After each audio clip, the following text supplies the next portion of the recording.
Hi Taurus, welcome. Tingnan natin kung ano yung parating ngayong February sa'yo, okay? Be open-minded po, hindi po halos lahat makaresonate kaya piliin nyo na lamang. And thank you nga po pala sa mga nagsusubscribe at sa mga bumabalik. Welcome po tayo. Ayan, tingnan natin kung ano ang parating sa'yo ngayong February, okay? Naway pagpalain tayo lahat ng Diyos. Okay, tingnan natin. Ano yung parating sa'yo ngayong February, Taurus?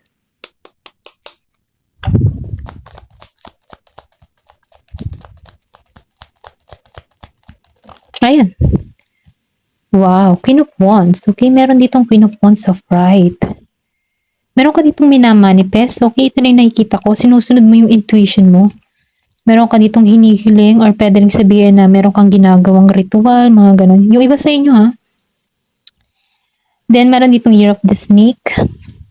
Ginagamit mo dito yung intuition mo. Meron ditong The Fool. Pwede rin sabihin may minamanifest ka. Meron kang hinihiling or mayroon kang mga ginagawa na mga pampaswerte, okay? Ito lang yung nakikita ko. Gumagamit ka ng mga herbal, mga stone, mga ganyan. Mga rose quartz, clear quartz, okay? Mayroon kang ginagawang protection para magtagumpay ka. Then yung iba sa inyo may alagang pusa. Alam nyo ba magandang pusa? Kasi ang pusa kasi yan ay kumbaga no, takot dyan yung mga bad spirit sa pusa, okay? Ayaw yan ng mga kalaban na ganyan ng pusa kasi ang pusa ay alaga ng Diyos, okay? Ito lang nakikita ko. Meron ditong the Hierophant, okay? Yung iba naman sa inyo, meron ditong alagang aso.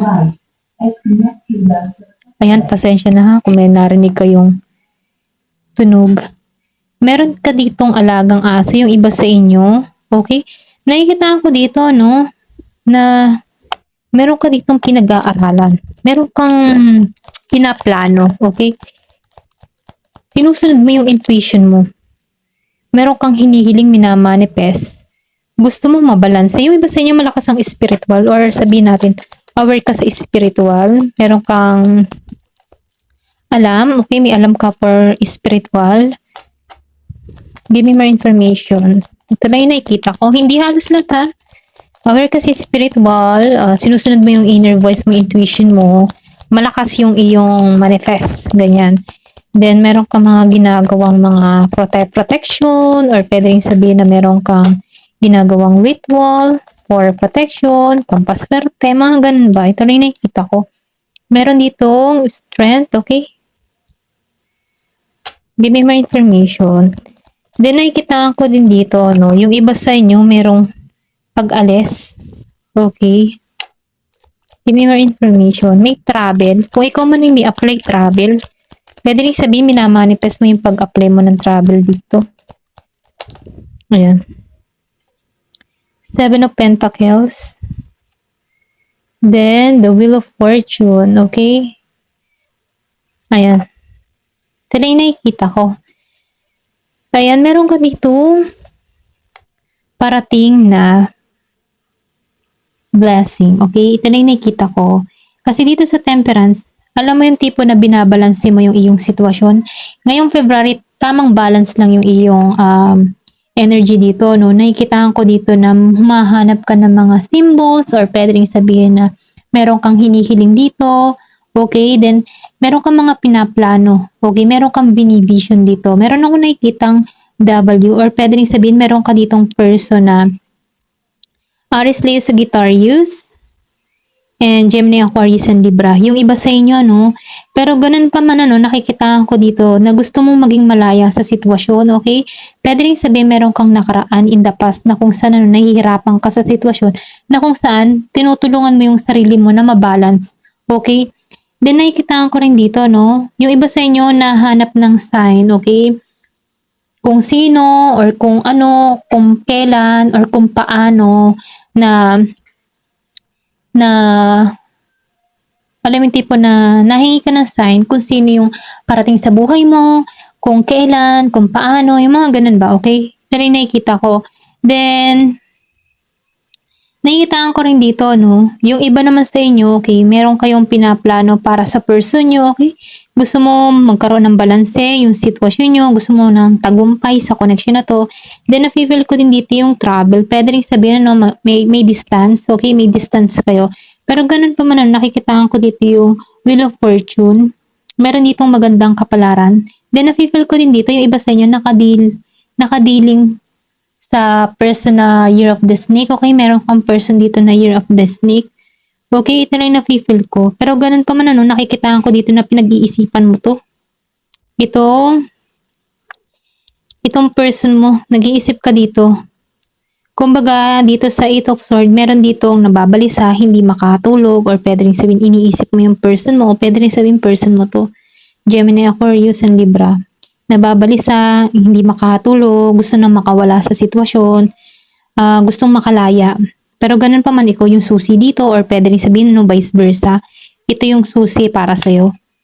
Then yung iba naman sa inyo, nakatuon sa kanyang pangkabuhayan. Kumbaga, yung tipo na nagpapakabisi ka para sa iyong kabuhayan. And then nakikitaan ko rin dito na lahat ng mga pinaghirapan mo, meron na ditong bunga or magbubunga na, okay? Na kung saan marireceive mo to kasi nagiging mapala dito. Then yung iba naman sa inyo, nakikitaan ko dito yung pagiging mong malakas ng loob sa sitwasyon. Okay, nagiging matatag, nababalance mo yung iyong energy, no? Nababalance mo kung kailan or kung ano man yung dumadating sa iyong problema, na ibabalanse mo to, okay? Or pwede rin sabihin na ikaw yung tipo ng tao na hindi maisip pagdating sa problema, okay? May control ka sa sitwasyon. Ayun, ito lang yung nakikita ko. Ayan, tingnan pa natin dito, no? Kung yung iba sa inyo nakikita ko may travel. Meron paalis ng bansa. Maybe ngayong February, okay? Give me more information. Ano pa yung mensahe sa'yo?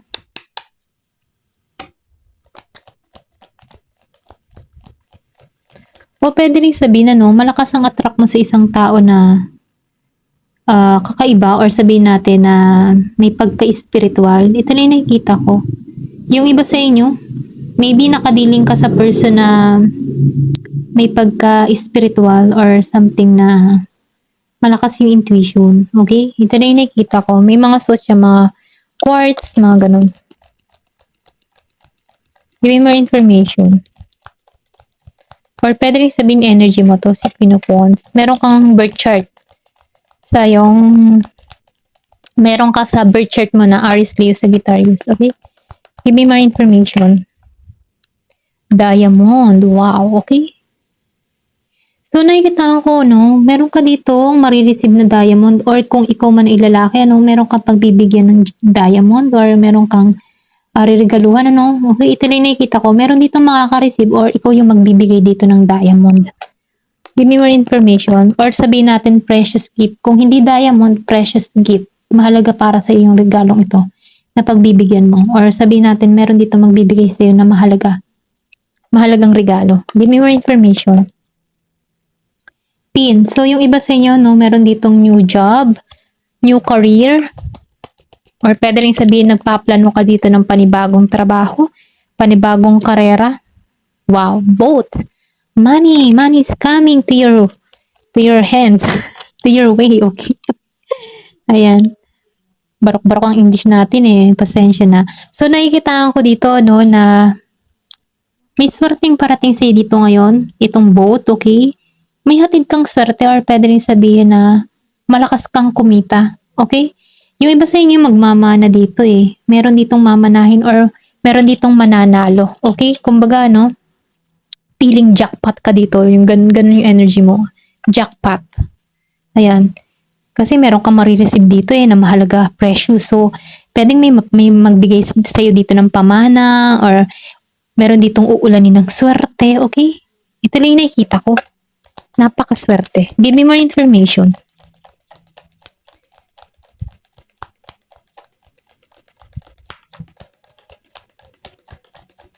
Give me more information. Excuse me po. Meron dito, January. Pwedeng sabihin na, no, merong naganap sa'yo ng January. nitong January na 'to, meron nangyari sa'yo nitong January na 'to na kung saan ano, nakaramdam ka dito ng freeze or alam mo yun, feeling cold sa sitwasyon. Okay? Hindi halos lahat ha. Give me more information. Scale. So, sinasabihan ka dito, keep your life balance. Okay? Or pwede rin sabihin ano, maibabalanse mo yung buhay mo. Tulad nitong temperance, kaya mong ibalanse. Give me more information. Ikaw yung tipo ng tao na balanse lang. Hindi ka masyadong maisip. Kahit may problema, ayaw mong i-stress yung sarili mo. Mga ganun ba? Then yung iba sa inyo, no, meron ditong affair with family. Meron kang nagkaroon ng hidwaan. Okay? Ito na yung nakikita ko. Owl. So, makinig ka dito sa taong matalino na magbibigay sa'yo ng advice. Okay? Meron ditong taong matalino na mag-a-advise sa'yo or magbibigay sa'yo ng kaliwanagan para sa iyong sitwasyon. Okay? Ito lang yung nakikita ko. Give me more information.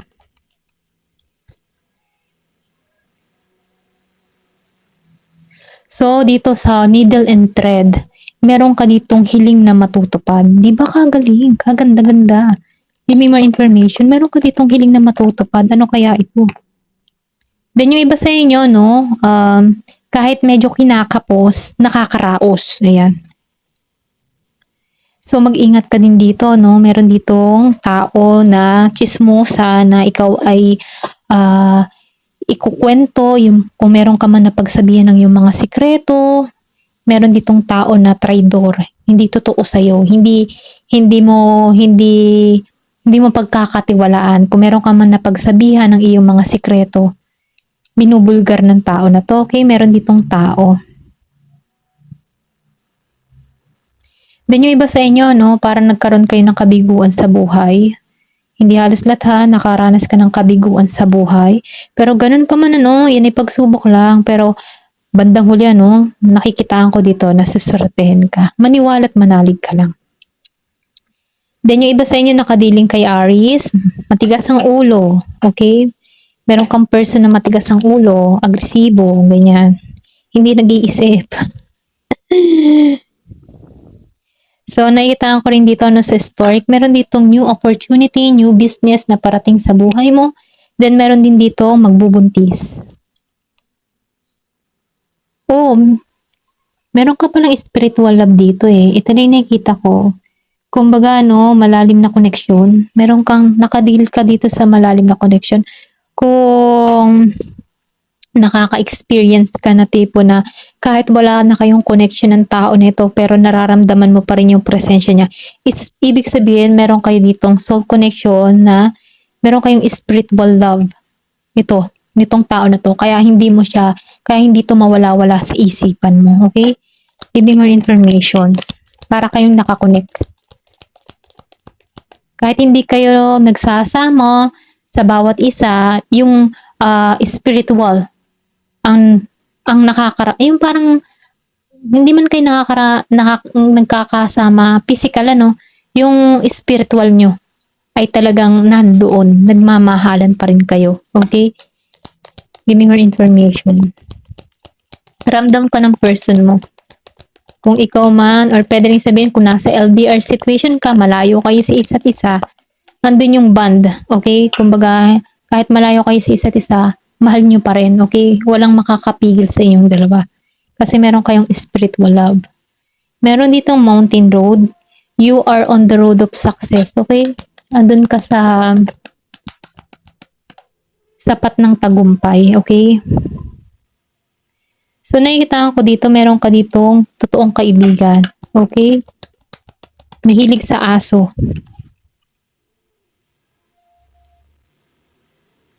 So, meron ditong tao din, ano, meron pinag-iingat ka din dito. Meron ditong tao na ayaw ka magtagumpay. Against siya sa'yo sa mga gusto mong marating, sa mga pangarap mo, sa mga plano mo. Against siya sa'yo. Okay? Ito na yung nakikita ko. Give me more information. Then, meron din ditong tao na gustong pumagitna sa'yo. Kumbaga, ano, gustong makuha kung ano yung meron ka or gustong, kasi lumabas ang club and wedge. So, ibig sabihin, ano, itong tao na ito, ayaw magikang masaya. Para bang itong tao na to gusto niya yung attention mo sa kanya lang, ganon. Or pwede rin sabihin na no, hindi lang isang tao ka nakadiling, meron kang maraming option, okay? Yung iba sa inyo. Kaya meron din ditong tao na gusto, ikaw nasa kanya lang yung attention mo. Ayaw nito na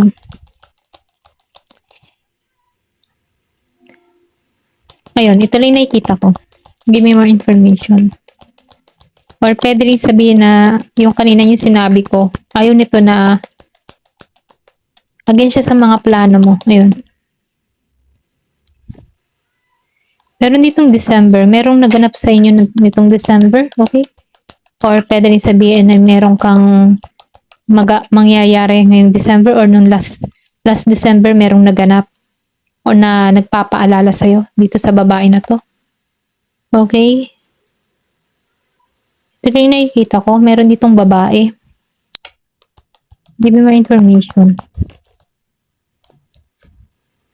February. So, meron ditong mangyayari ngayong February.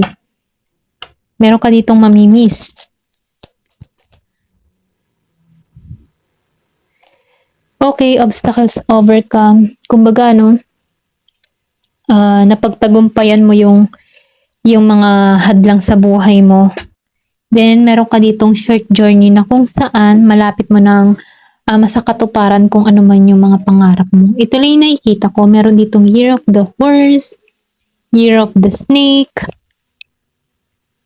ayan, Year of the Dog. Ito lang yung nakikita ko. Mag-ingat ka na lamang din sa pagkakatiwalaan mo. Uulan ka ng biyaya at yun ang maganda. At dun ka maniwala, okay? At manampalataya. Ayun, hanggang dito na lamang po. Thank you for watching. Love and peace. Yan na. Kita niyo ba yung peace ko?